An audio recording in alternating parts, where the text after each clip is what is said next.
L'entrepreneuriat, c'est comme l'espace. Ça fascine et ça fait peur en même temps. Alors bienvenue à toi dans cette mini-série de vidéos pour les passionnés qui veulent s'élancer dans l'inconnu de l'entrepreneuriat sans s'y perdre.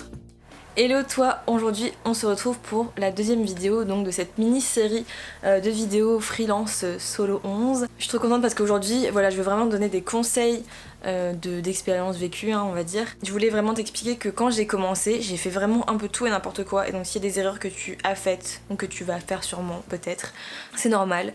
Je me suis vraiment lancée limite sur un coup de tête, mais bon pas complètement non plus.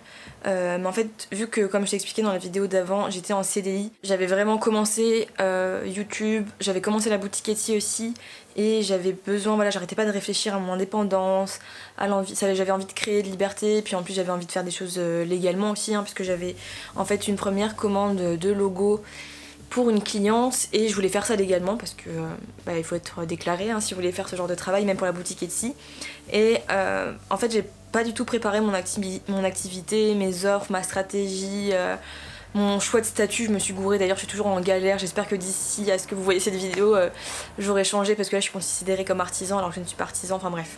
C'était beaucoup de choses, et là aujourd'hui je vais vraiment te donner 5 astuces, 5 conseils pour toi, pour t'aider à te lancer, ou si t'es déjà lancé.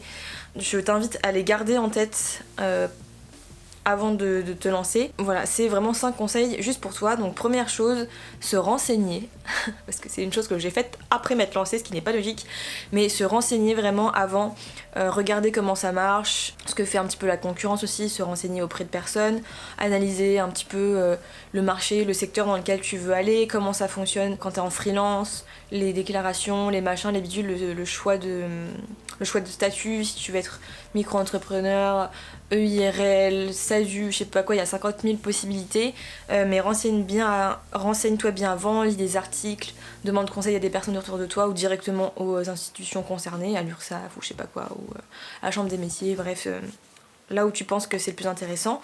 Et vraiment ce qui est important dans ce conseil, c'est il vaut mieux que tu aies trop d'informations et qu'après tu tries et que tu fasses ton petit choix et que voilà, t'aies pas mal de données plutôt que pas assez, et faire des erreurs qui vont te faire perdre du temps, comme moi par exemple j'ai mis le mauvais code NAF. Bon voilà, je vais le dire avant qu'on me pose la question aussi, je vais sûrement le rappeler dans une autre vidéo, mais en fait je me suis trompée, j'ai pris le code graphiste PAO, activité de pré-presse, et en fait c'est considéré comme artisan, alors qu'en fait je suis activité de design Z de je sais pas quoi, parce que je suis prestataire de service en fait, donc je suis mal affiliée. Bref, voilà le genre d'erreur qu'on peut éviter quand on se renseigne bien avant. Autre petite chose, si vous êtes à la création d'entreprise et que vous devez choisir entre déclaration mensuelle ou trimestrielle, je pense qu'avec le recul, j'aurais dû choisir mensuel, surtout si vous êtes au chômage, c'est beaucoup plus pratique pour les déclarations tous les mois.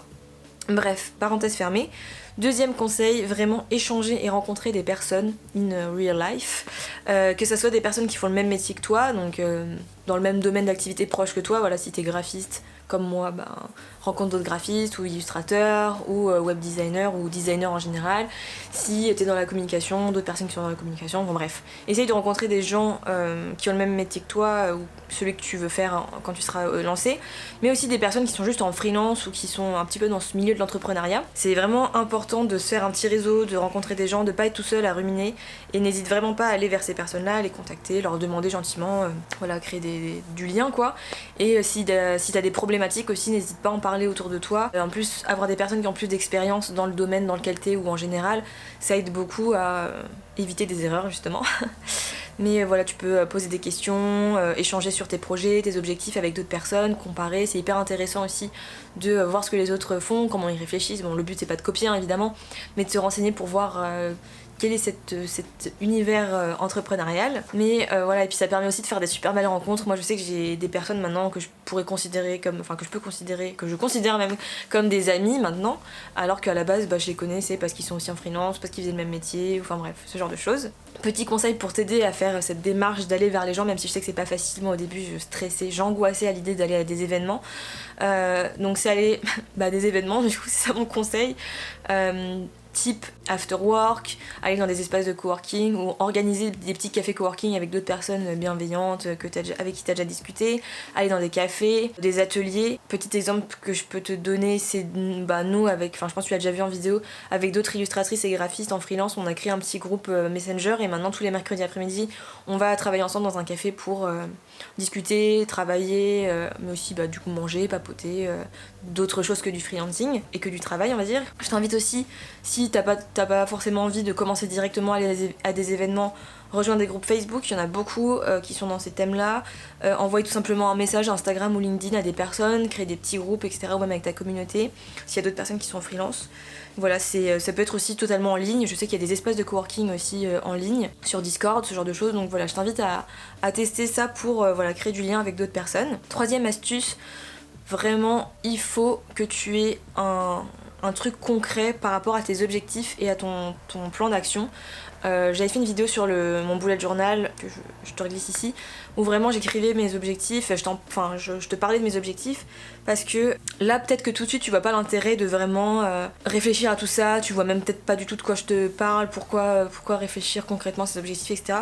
Mais en fait c'est un processus simple et hyper important pour tenir sur la durée, de savoir vers où tu vas, quels sont tes objectifs, concrètement à quoi ça ressemble, quelles étapes tu dois faire pour arriver à cet objectif là, est-ce que c'est un objectif financier, est-ce que c'est un objectif de bien-être, de confort mental, est-ce que c'est un objectif de nombre de clients, etc. Enfin, il y a plein de types d'exercices, oh là là je suis fatiguée moi, d'objectifs différents que tu peux avoir, mais je t'invite vraiment à y réfléchir et à faire un plan d'action, donc tout simplement lister les étapes et te les mettre sur ton calendrier, te dire ok cette semaine je fais ça, aujourd'hui je dois faire ça, et avoir des trucs clairs pour ton organisation. Il y a plein de coachs business qui t'en parlent, je sais pas si tu connais Aline The Bee Boost, je te recommande à fond, ou Thomas Burbidge, Manal Ibadi je crois que ça s'appelle, je sais plus, bref. C'est vraiment hyper important d'avoir un plan d'action clair pour faire avancer ton entreprise et savoir vers où tu veux aller, parce que sinon tu vas stagner, tu vas procrastiner, et quand t'es en freelance c'est très tentant, mais il faut surtout éviter. Quatrième petit conseil pour toi, prendre de l'avance. Ça c'est un truc aussi, au début j'étais hyper mal organisée. Genre je prenais les trucs, je créais les posts du jour au lendemain, j'écrivais mes stories, mes bios, mes posts Instagram rapidement, j'avais rien qui était optimisé, et en fait c'est hyper important que tu sois en freelance ou une société ou une entreprise, etc. qui vend des biens ou des services, bref. Par exemple, petit conseil, si tu veux lancer ta marque, ta boîte ou autre, essaye peut-être de créer ton compte Instagram en avance, prévoir des posts en avance de ton côté, comme ça t'es tranquille, même pour Facebook, créer du contenu, voilà, ou même des articles de blog, etc., des vidéos pour YouTube, pour avoir de l'avance et être plus tranquille sereinement et bien tout programmer, avoir un peu du stock, et vraiment planifier encore tout ça dans un calendrier, etc., s'organiser, prendre de l'avance au maximum en fait pour être plus serein, plutôt que de tout faire à la dernière minute, et batcher, c'est ça qu'on dit le terme je crois, du contenu. Par exemple si tu veux écrire un article de blog et que tu en as plusieurs sur la même thématique, essaye peut-être de tout faire d'un coup, ça va te prendre du temps, tu auras l'impression que tu auras passé la matinée ou la journée à faire ça, mais ça va te faire gagner du temps plutôt que de t'éparpiller à faire 50 000 tâches différentes dans la journée. Ça va te faire gagner du temps et tu vas mieux appréhender ton organisation, avoir moins de stress, bref. Je te le conseille vivement. Cinquième et dernier conseil, je crois que je suis allée super vite dans cette vidéo, je suis désolée, c'est vraiment de s'accrocher et de persévérer. Alors c'est un conseil qui est un petit peu flou je pense, enfin bateau, je sais pas trop, mais je crois que c'est souvent quelque chose dont on se rend pas compte avant de se lancer en freelance, la difficulté que c'est, ou les gens qui connaissent pas ça, qui sont en CDI, etc., ils peuvent pas forcément comprendre, mais c'est vraiment compliqué. C'est une mise à l'épreuve au quotidien quand t'es en freelance. Tellement de choses à préparer, même préparer un lancement de produit ou d'une offre, de la remise en question, de la prospection, du travail sur soi. C'est vraiment beaucoup de stress, et parfois en plus tout ce travail pour rien, enfin pas pour rien, mais parfois il y a des projets qui marchent pas ou qui marchent pas aussi bien que tu voudrais, et du coup c'est très décevant, c'est stressant, enfin bref c'est vraiment compliqué, et c'est vraiment dans ces moments-là qu'il faut s'accrocher et persévérer, parce que sinon c'est comme ça qu'on n'avance pas, qu'on patauge et qu'on a l'impression qu'on est nul et que rien ne va, alors qu'en fait c'est normal, c'est l'expérience en fait. Quand t'es freelance, c'est très rare que tu réussisses en 3 semaines et que ça y est tu sois milliardaire en 3 semaines, enfin je pense. Et voilà, c'est vraiment un métier, un mode de vie où il faut s'accrocher et persévérer. Donc sache que je t'envoie plein d'ondes positives pour ça, mais voilà, petits conseils, voilà, des choses qu'il faut que tu te prépares psychologiquement, je pense, un peu avant de te lancer, mais il faut pas que ça te fasse peur, encore une fois. Et si t'as peur, je te recommande la vidéo que j'avais faite sur la confiance en soi quand on est en freelance ou quand on veut se lancer en freelance. Et voilà. En tout cas, j'espère vraiment que cette vidéo t'aura donné des petits conseils que tu vas garder en tête avant de te lancer, ou même là si t'es au début. C'est bien sûr des thèmes, comme je te l'ai déjà dit un peu dans la vidéo d'avant, qui seront plus poussés dans mon e-book que je vais mettre en ligne bientôt, enfin mettre en vente bientôt. Donc il y aura des mini challenges, des trucs concrets, des exercices pour que vraiment tu puisses passer à l'action et avoir du concret, pas juste des conseils comme ça dans le vent. Il y aura des champs à remplir, que toi tu devras remplir par rapport à ton projet, des liens vers des documents, des articles sur l'administratif, question très importante, d'ailleurs on en parlera dans la prochaine vidéo. Je vais un petit peu t'expliquer comment gérer la partie administrative, parce que je sais qu'il y en a beaucoup qui ont peur de ça. Donc voilà, on se retrouve dans la vidéo de la semaine prochaine. Et sur ce, comme d'habitude, je te souhaite une très belle semaine et je te dis à dimanche prochain. Salut!